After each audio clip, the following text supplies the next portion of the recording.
What kind of storylines are you drawn to, like in terms of the kind of gigs that you would want to do? That I would want to do, or that like I get sent out on? You could do both. So the ones you get sent out on, and then follow that up with ones that you like really would like to do. Okay, so let's talk about the commercial world, because that's kind of where I primarily started and work a lot in. I get booked a lot for the young mom role, and I've been getting booked for the young mom role since I was like 20 years old. That's crazy, isn't it? Yeah, it is. And you know, fun fact, like last year or something, I did some campaign for Sarah Lee, and I had a son that was 16 years old. Yeah, when I got on set, they're like, can you like do something to make her look a little bit older, like some makeup, some hair or something? They did, and like it worked. It worked. You looked older. You're like, okay, well, it really worked. I guess I have a 16-year-old son now. Yeah, that was really cool, because usually I get like, you know, oldest like 5 to 7, or like even younger, like little kids. And I could buy that. Yeah. It works. But that was interesting. So the young mom role I get a lot.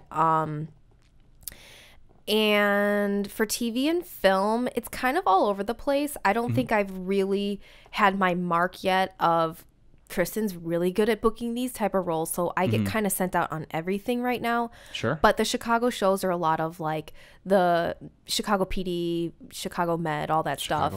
Chicago Fire, yeah. So it's a lot of professional roles. Nurse, lawyer, doctor. I haven't really gotten doctor, or like assistant, those type of things. Have you booked any of those shows? No, I haven't yet. So I'm still... You're still trying? I'm still trying. Yeah. I know a bunch of people who have been extras on those. Yeah, I'm not like a huge fan of the extra world. No, because then it makes it so you can't be a character later. Yeah, so like if you book one of the Chicago shows, on one of them, you can't book again for, I guess, like 3 years. Oh, wow. I didn't even know that. There's some time limit. Yeah. Yeah, it makes sense, though. Yeah. They don't want the same people just walking in the background all the time. Exactly. Yeah, so... we'll see what happens there, but okay. So then, what are the roles that you would like most want? So like you could even say like type genre. I love rom-coms. Of course, I would totally be on a rom-com all day. For a specific character type, I don't really have one. I just like a lot of the times like the lightheartedness of that type of genre. It's fun, relatable to me, lighthearted. Would you want to be the lead or like one of the secondary characters? Starting out, definitely secondary. Like I don't like to kind of like jump the gun on things. I like to take it a very gradual approach, just like I did when I first got into modeling. It was like I started kind of small and then like gradually built myself up for the bigger stuff.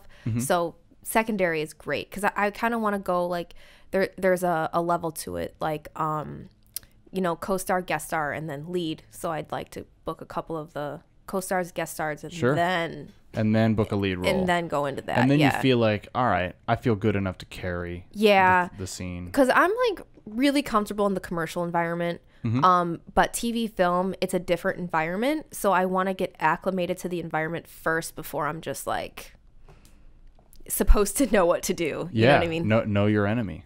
Exactly. Right? Yeah, no, it's true. You kind of want to know what you're stepping into. Exactly. You definitely don't want to like jump in a really vulnerable position in a huge, I guess like platform and expectations, and then you're like, oh, but I actually don't even know what I'm doing on top of that. Whereas as a secondary character, like you can not know what you're doing and still get away with it. Yeah. Because you're not necessarily the focal point of any of the scenes. And like the co-stars and guest stars a lot of the time are, like you said, moving the story along. So it's just you're there for a split second and you say your thing and then you go.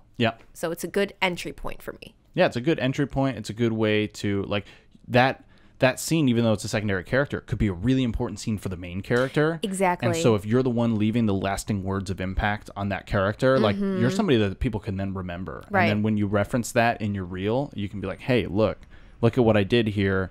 Although I wasn't the main part of this scene, tell me I didn't do my job here. Right. You know, I did the part that I was supposed to do. Because not everybody's supposed to be in the spotlight in every scene. Yeah. I think it's important for people to learn when to play the background character, you know? Yeah, and I learned that over time because I didn't understand the breakdown of the character roles at first, like with the co-stars and guest stars. And when I really understood what my character's position was, I totally approached the scene differently. Yeah. And it was just much more relaxed, like not a lot of stress, because you're just, at the end of the day, like your character's just doing the job, really. Yeah. You know? It's true.